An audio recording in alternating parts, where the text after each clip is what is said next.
What's up guys, this is Eric from B-Side. Today we have a brand new product. It's the HVXL05 video input for the new Lexus vehicles, including the Lexus GX that we're going to be installing today. This is specifically made for this same generation radio, which includes the 2022 to 2023 Lexus GX, in addition to many other Lexus vehicles in the same generation. So we are very excited about this.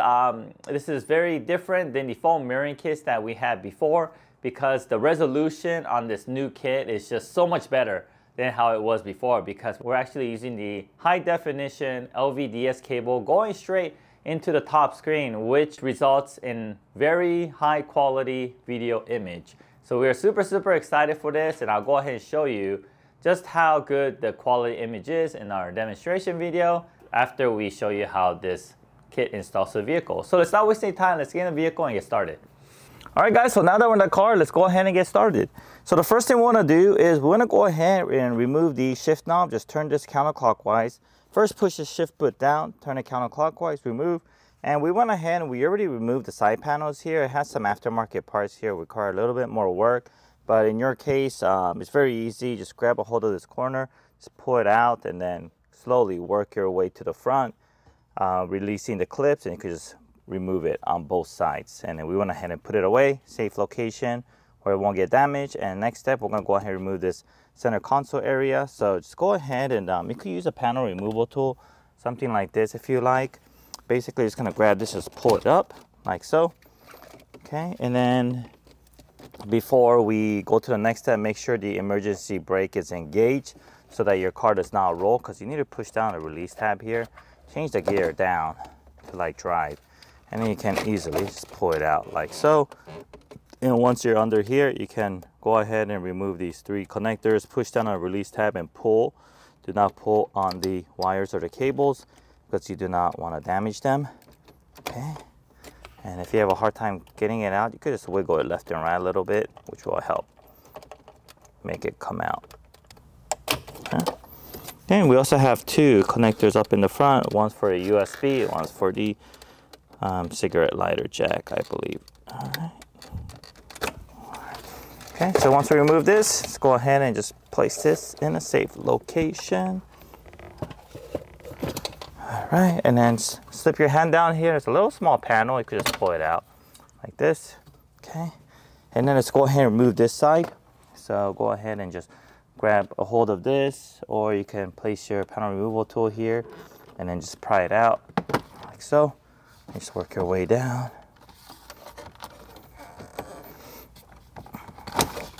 Okay, like so. Okay, let's go ahead and put this aside. All right, next we're gonna go ahead and remove this, push this out, and then pull it this way.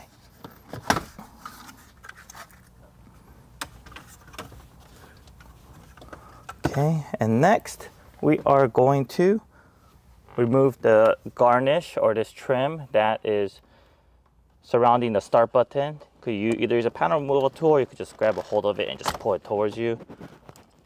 Move the left stalk up and just maneuver around it. Push the connector and release the start button. And then next, let's go ahead and remove the 10mm bolts. We got 1, 2, 3. We got two on the bottom, 3, 4, 5, 6, 7, 8. So we got 8 10mm bolts that we're going to remove. Just use a 10mm socket with either a wrench or a power tool. Turn it counterclockwise, and let's remove each one.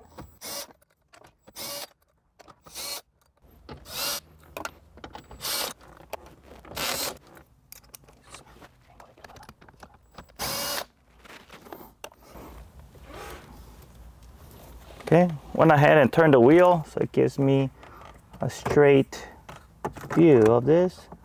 Also adjusted the stock. Right.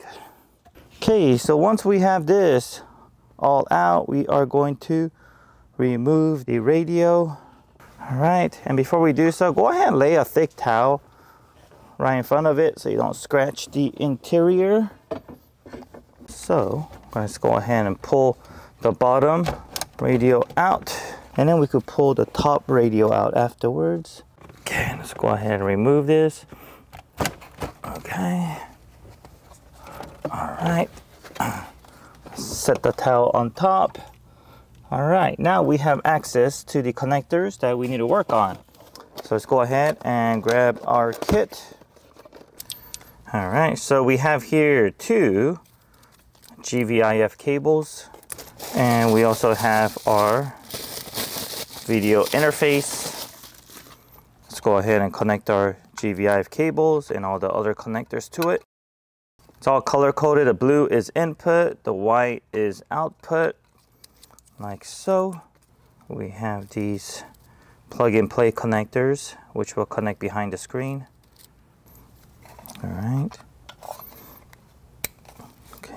And then this side will connect to the car screen, in addition to these 2 GVIF cables. We have this speed sensor wire. Many of you guys will not connect this. So basically, this will lock you out from watching videos while the car is moving. So once this device detects car movement, the video will get cut off. So since we're not going to be using this, I'm going to go ahead and tape it up over here. Okay, so the HDMI extension cable, just connect here to this input. Also the USB extension cable, we are going to connect it right here. Okay. So everything that we need to connect on the interface side is complete. Gonna go ahead and connect it behind here. I'm gonna find a good mounting place for this behind the screen, and then we're gonna route these 2 HDMI USB cable, extension cable, down to the center console area. So I'll go ahead and do that now. I went ahead and applied some foam tape around here, around the edges. There's one that comes with the kit. Actually don't recommend you guys to use this because it works well when it's on there, but if you ever need to remove it, it comes off in pieces. So it doesn't come off as one piece, and it leaves a mess. So I recommend not to use this. Instead, you could use a different foam tape here. You could use a double-sided tape if you would like, but you could use something to insulate it so it won't rattle or make noise in the back if it ends up moving around.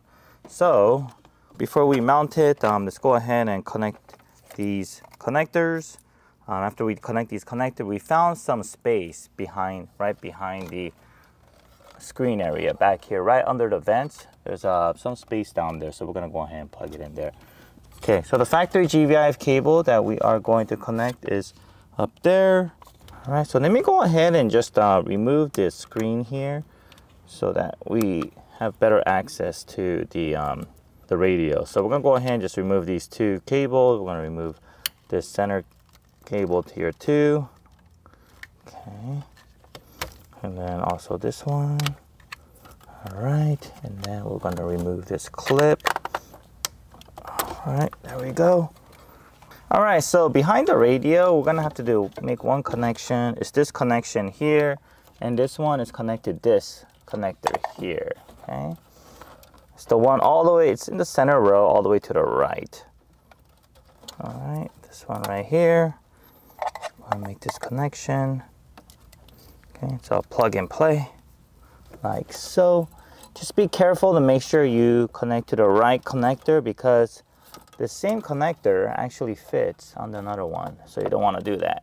If you connect to the wrong location, you may short something out and cause some damage. So be very, very careful that you connect to the correct one, which is right here. All right, so now that we got this connected, let's go ahead and mount this. And after we mount it, we could go ahead and connect the other ones. But before we do so, let's go ahead and route these 2 HDMI and USB extension cables. So basically gonna go straight back down below. And then we are going to follow the left side of the radio and go all the way down.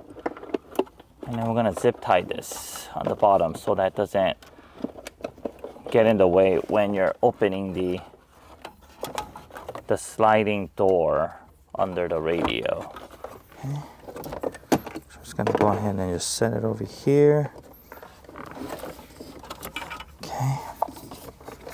Okay, so we're gonna be connecting these GVIF cables up here So it's the blue one.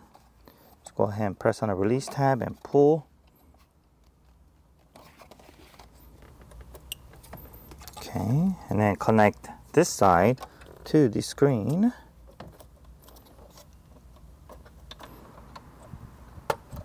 Okay. So how I mounted the box, there's a void space right there. So I went ahead and just placed it right behind this, added some foam tape, and then it's gonna get sandwiched between this and back there. So yeah, it's not gonna be going anywhere. So go ahead and sit there, and then we're gonna go ahead and push this assembly back. Let's go ahead and push the top screen back first, and then we're gonna push the radio back.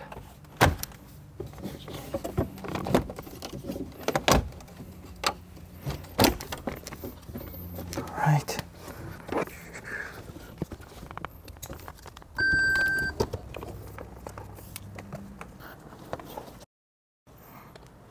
All right, so we went ahead and tested it. It looks like it works. So let me go ahead and reverse order everything I just did and tidy all the cables up, and that will complete our installation. After that, I'll go ahead and do a demonstration.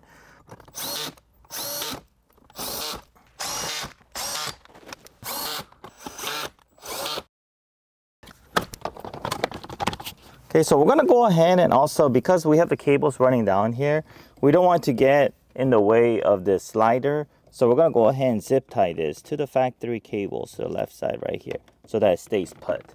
And once we do that, we're gonna go ahead and route this out here like so. It's gonna be sticking out over here so that if we ever wanna change the device that we're putting into video input, then we always can. So if you wanna put a Fire Stick, Chromecast, any other media device, we can also do that through this HDMI and also the USB power source.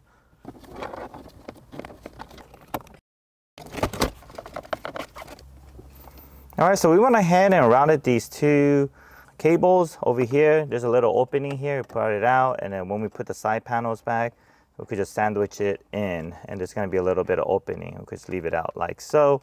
You could also route it in other areas if you like. You could put it, make it come out down there. You could make it come out of the glove box. The cable is long enough for you to be able to route it anywhere you like, but we went ahead and put it here for now. All right, guys, so we went ahead and finished installing it. We put all the factory panels back together, and let me show you how everything is connected. So as I showed you earlier, so I have the two, the HDMI and then also the USB extension cables coming out from this area here. And then I went ahead and I connected the Apple AV adapter to the HDMI and USB extension cable. Make sure you're using the official Apple one. If you use any aftermarket one, it's not gonna work. Okay, so you need to get the one from Apple. It's a little bit more expensive, but it's worth it because it works and the other one doesn't. And then here is the HDMI cable. I just went ahead and got an HDMI male to male, and I got a lightning to USB, and I connected both of those down to the two extension cables. Okay, right there. I went ahead and did that, and then just to keep it a little bit cleaner, I went ahead and I attached the lightning extension cable, and then this customer has like a little bit of a cage here, so I went ahead and I routed the cable out here for the mirroring. So if this cable ever fails, all he needs to do is go down there and just switch out the lightning extension cable from down there. All right, so let's go ahead and turn on the vehicle. All right, and then just as a side note, our device could be used to display any HDMI input device, including iPhone, Android device. You could even cast wireless casting on Android. You can do Fire Stick. You can also do game console, and the list just goes on. It just needs to be able to be powered via USB and also HDMI input for video and audio. Before we turned off the car, we had it in the HDMI input mode, so it's showing again to get out. We're gonna go ahead and just press the up button. All right, and then to get back in, there's a few different ways. You could press media. It's already, aux is already selected, but if you're not in aux, and you go and you select auxiliary, it'll switch over to our video input screen. And then while you're here, if you want to get out, you can also press the up arrow button on the steering wheel, which will go back to the factory auxiliary screen. Press and hold up, it'll go back to the video input screen. And if you press the down arrow, it'll switch to different modes: normal, broad, and full. So it just depends on the aspect ratio. You can make it entire screen, you can make it a little bit cropped to show the correct aspect ratio, or you could make it narrow. So I'll go ahead and do that example now. So I'll go ahead and make this connection. And unfortunately for iPhones, in order to make it wireless, you do have to install an Apple TV in your car. So to install an Apple TV, you'll need to get a 110 volt to 12 volt converter, and you also need a dedicated hotspot in the car. So it's a little bit more involved. So if you have an iPhone, if you want to mirror it, best advice is just do it by the Apple AV adapter. It's just easiest. All right, so right now, let me just go ahead and, it's a video playing on Netflix. Let me go ahead and, all right, there it is. And once your phone goes into this now playing on your TV mode, you go ahead and lock it, keep it dark. We'll continue to play on the screen.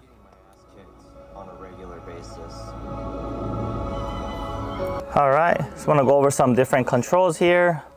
So if I press the bottom arrow, it'll change the aspect ratio.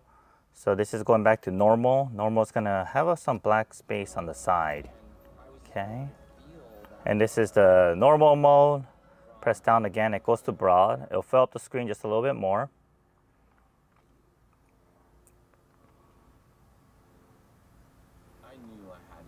And then if you press, and it's still a little bit of crop, and if you press the down arrow one more time, it goes to full, which will take the entire screen. But if you look very carefully, the image is going to be a little bit stretched. So it's just up to you. Personally, I like it in broad, but many of you guys might like it full screen, but a little bit stretched. And as you can see here, the image quality is really, really good on this. This will come out super sharp. I mean, actually it looks better than how my iPhone displays it. So you'll be very, very satisfied with the image quality. So this is Netflix. Let me show you some other video content. So let's try YouTube.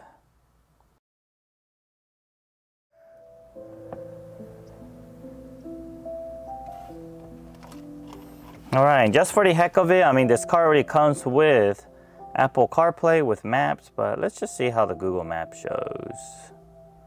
Wow. Just shows you all the details and how sharp it is. Let's try Apple Maps. Okay, so you guys are probably not going to be using it for map applications, but if you do end up using it, just note that there is going to be a little bit of crop even on full mode. Alright guys, well that concludes our installation and demonstration of our HVXL05 smartphone mirroring and video input for the newer Lexus infotainment system. We are super excited and very impressed with how good the image quality is. I know you will be too. If you have any questions, drop a line below, leave a comment, or you can email us at info@bsonicusa.com. If you haven't yet, help us by liking and subscribing to our channel. Thank you very much, and I'll see you guys in the next video.